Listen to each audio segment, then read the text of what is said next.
बिस्मिल्लाहिर्रहमानिर्रहीम। अस्सलाम वालेकुम। मैं हूं मोहम्मद उमैर। डियर स्टूडेंट्स, उम्मीद है आप सब खैरो आफियत से होंगे। जैसा कि आपके इल्म में है कि गवर्नमेंट ने 2025 टू ऑनवर्ड न्यू सिलेबस जो है वो लॉन्च कर दिया है।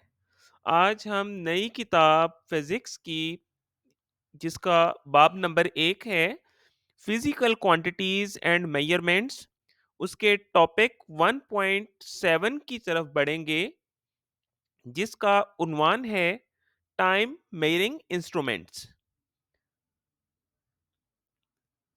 तो चलिए शुरू करते हैं।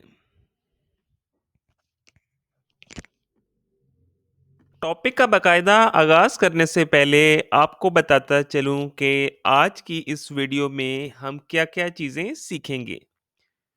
नंबर 1 पे हम मैकेनिकल स्टॉपवॉच के बारे में पढ़ेंगे और देखेंगे मैकेनिकल स्टॉपवॉच क्या है, ये कैसे काम करती है और किन बुनियादी अज्जा के ऊपर ये मुश्तमिल है। उसके बाद हम डिजिटल स्टॉपवॉच, जो कि एडवांस्ड फॉर्म है स्टॉपवॉच की, इसकी तरफ बढ़ेंगे और इन दोनों का कंपैरिजन करेंगे कि मैकेनिकल स्टॉपवॉच और डिजिटल स्टॉपवॉच में क्या फ़र्क है। क्लियर? चलिए शुरू करते हैं। एग्जामिनेशन पॉइंट ऑफ व्यू से आपको बताता चलूं कि स्टॉप वॉच का टॉपिक आपके लिए बहुत ज़्यादा अहम है, जिसमें अक्सर सवाल आता है कि what is the least count of digital stop watch और what is the difference between mechanical and digital stop watch. तो बेटा, इस तरह का सवाल जब भी एग्ज़ाम में आए तो उसको हल करने का तरीका आपको बताता चलूं कि सबसे पहले अपने क्वेश्चन को 2 पार्ट्स के अंदर आप डिवाइड कर दें। 2 हेडिंग्स लगाएँ उस पे। सबसे पहली हेडिंग आप लगाएँ फंक्शन की, कि इसका फंक्शन क्या है? जैसा कि स्टॉपवॉच की बात हो रही है, तो स्टॉपवॉच किसी भी इवेंट का टाइम मालूम करने के लिए, आप जानते हैं, इस्तेमाल होता है। 2 तरह की स्टॉपवॉचेज़ हैं। एक तो आपकी मैकेनिकल स्टॉपवॉच है और दूसरी आपके पास डिजिटल स्टॉपवॉच है। दोनों का यही काम है। इसी तरह इसके कंस्ट्रक्शन पे आ जाएँ, मेन पार्ट्स के ऊपर डिस्कस करें, तो स्टॉपवॉच की 2 नीडल्स होती हैं और 1 नॉब होती है। एक नीडल इसकी जो है वो सेकंड्स को मेज़र करती है, जबकि दूसरी मिनट्स के लिए होती है। इसके अलावा इसकी कंस्ट्रक्शन पे गौर करें तो आपको एक नॉब नज़र आएगी। नॉब के ज़रिए ही आप प्रेस करें इसको तो आपका इवेंट स्टार्ट हो जाएगा। दोबारा प्रेस करेंगे तो ये स्टॉप हो जाएगा। इसी तरह रीसेट करने के लिए भी इसी नॉब को अगेन आप पुश करेंगे तो आपका इवेंट रीसेट हो जाएगा। क्लियर? अब मुझे उम्मीद है कि एग्ज़ाम में अगर आप इस तरह लिखेंगे तो आपका किसी भी बच्चे का कोई भी मार्क्स नहीं कटेगा।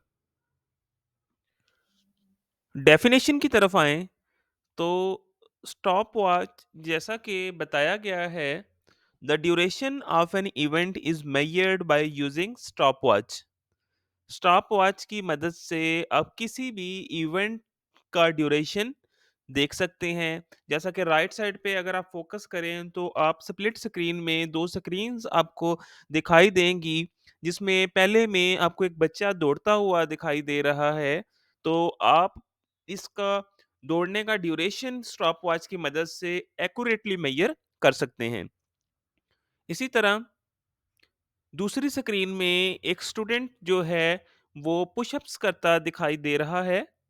तो आप इसका स्टॉपवॉच की मदद से आसानी से इसका ड्यूरेशन कैलकुलेट कर सकते हैं।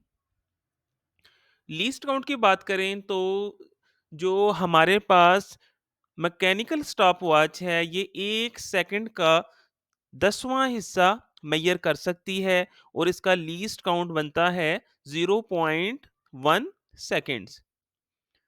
जबकि आजकल के जदीद दौर में जहां आप डिजिटल स्टॉप वॉच ज़्यादा देखेंगे मार्केट्स में, तो ये 1 सेकंड का 100वां हिस्सा तक भी मेज़र करने की पोज़ीशन में होती है।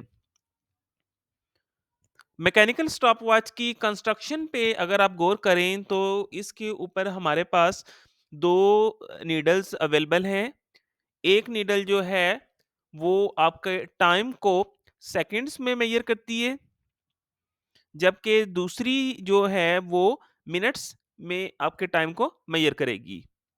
टॉप पर अगर हम देखें तो इसके आपको एक नॉब दिखाई दे रही है। जब आप इसको प्रेस करेंगे तो आपका इवेंट स्टार्ट हो जाएगा। दोबारा से जब आप इसको प्रेस करेंगे तो आपका इवेंट पॉज़ या स्टॉप हो सकता है। इसी तरह ही इसको अगेन प्रेस करने से आप इसको रीसेट भी कर सकते हैं। क्लियर?